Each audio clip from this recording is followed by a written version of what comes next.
So, another week and yet another Scream episode. My name is Mike Brown, aka ReviewKingMB, and as some of you may know very well, I have been reviewing each and every episode, each and every week of this horrid Scream TV show on MTV. Now, I know that I'm my opinion isn't the majority. I know that there are people who like this show, and that's fine. If you like the show and you're wondering why do I keep watching it, it's because I don't want this show to be bad. I don't think people understand. Me ranting each and every week on this show, each episode, isn't because I want to. Isn't because I want this show to suck. Some people will say, well, it's MTV. What did you expect? I don't think that's an excuse. I don't think that just because MTV might be known for shitty TV shows or might not be known for their well-acted or well-written shows, I don't think you should go into a show like that. I think you should expect the best in everything. Especially when it comes to Scream, this property. I can't stress enough how much I hold this Scream, the original movie, the franchise in general, how much I hold it near and dear. Anyways, I don't know where that came from, but this episode 4, entitled Aftermath, you can tell what it's about. It's the aftermath of Riley's death, and you see at the beginning everybody's distraught. Emma's upset. Even Brooke is pretending to be upset. I don't know. I'm starting to think maybe she's not the killer anymore. I still think it's the sheriff's son, but I'll get into who I think might also potentially be the killer in a little bit. But the scene where Emma and Brooke were crying in their room about Riley's death, I couldn't help but look at Brooke, and I don't know if I thought this before, but it really hit me here that she looks a lot like Neve Campbell. Like, I don't know if it's her face or the way she has her hair.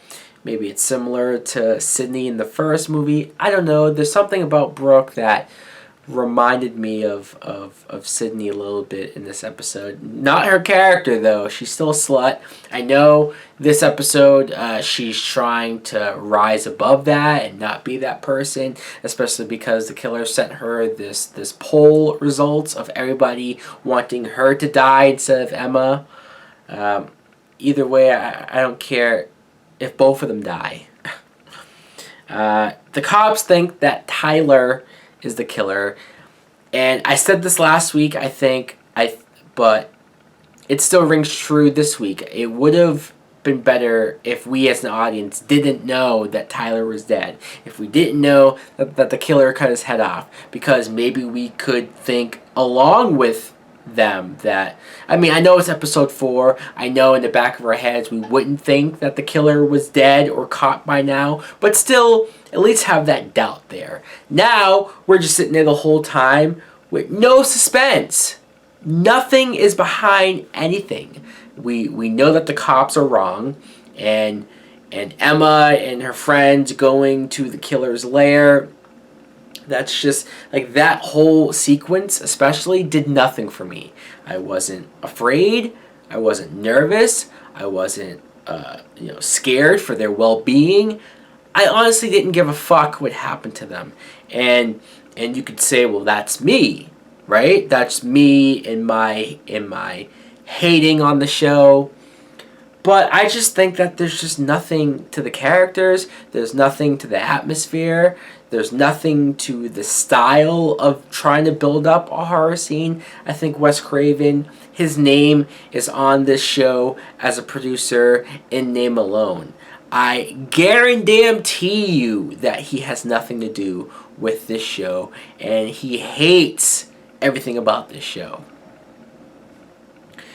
Anyways, we obviously get some more of Emma and the boyfriend. The boyfriend, like, oh, they have a nice bonding moment where he's helping her, or you know, there for her while she's grieving. Just enough with Emma and her boyfriend. I don't give a fuck. I don't. Speaking of that, I also don't care about the boyfriend and the other kid. What's his name? I don't even know half of these characters' names. I don't care to know their names. But apparently this has something to do with some blackmail that was going on. Also involving Tyler and Nina, but now that both of them are dead. The friend wants to take advantage of this, and so I guess they're blackmailing Brooke's father for the $100,000. I'm assuming that was them who texted the father. I'm assuming. Okay, whatever. You get this reporter who was supposed to be the Gale Weathers. I know that some people are going to say, no, she's not supposed to be Courtney Cox. No, she's her own character. Okay, fine. It's a Scream adaptation with a reporter in it. Who else is she supposed to be?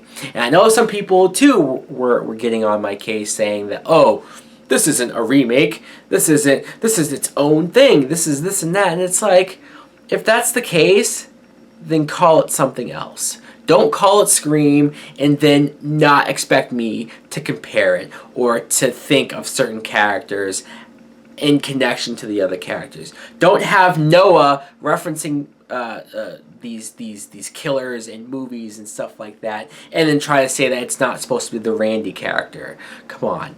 Like, I'm not a fucking idiot. Emma gets a yearbook in the mail with pictures cut out, pictures of her father scribbled out.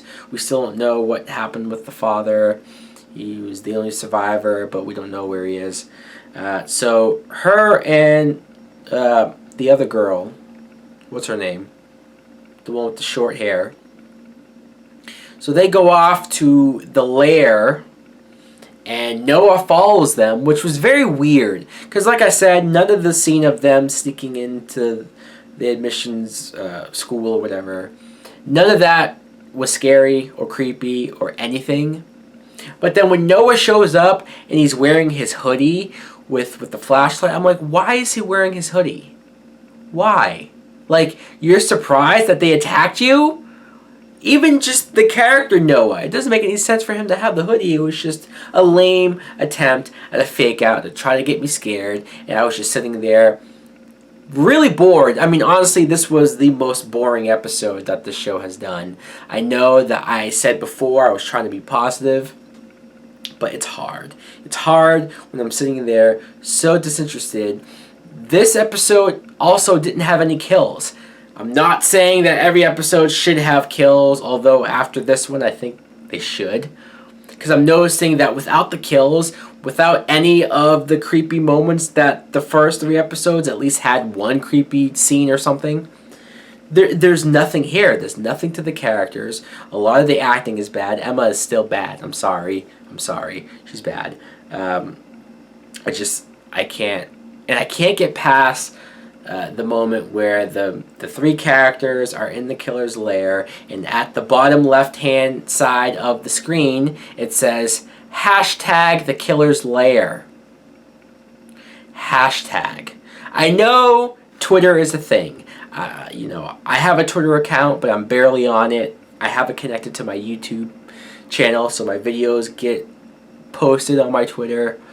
But, like, the whole hashtag thing is just, I'm going to sound old. And I'm not even that old.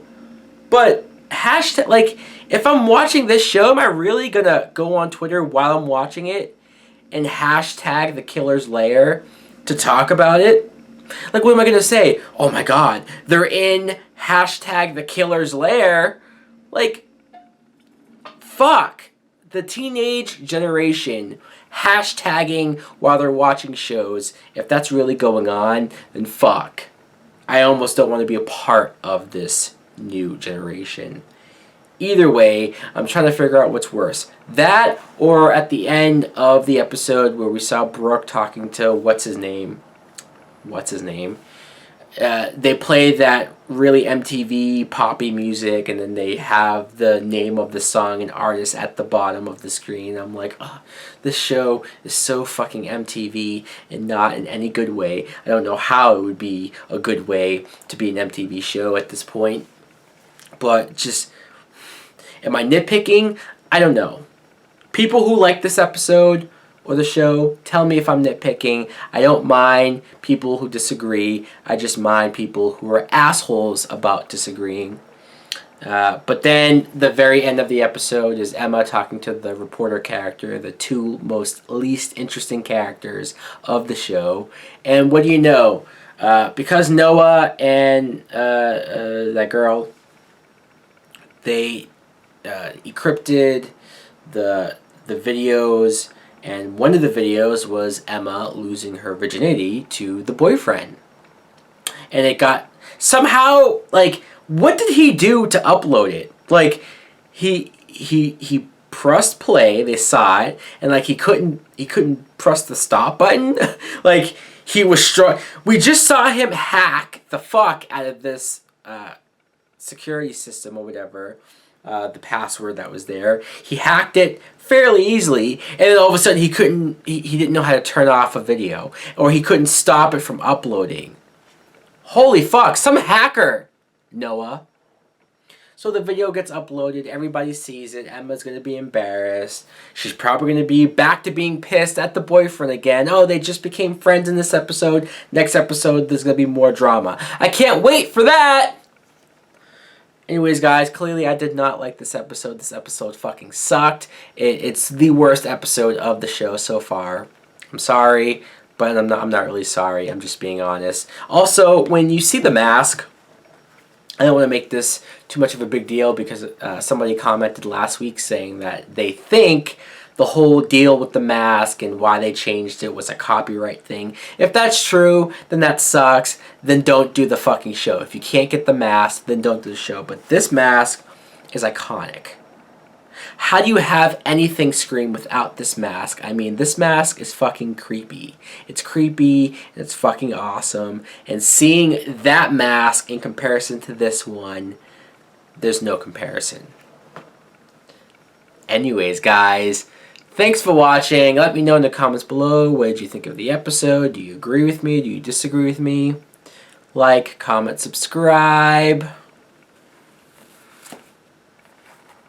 Ah!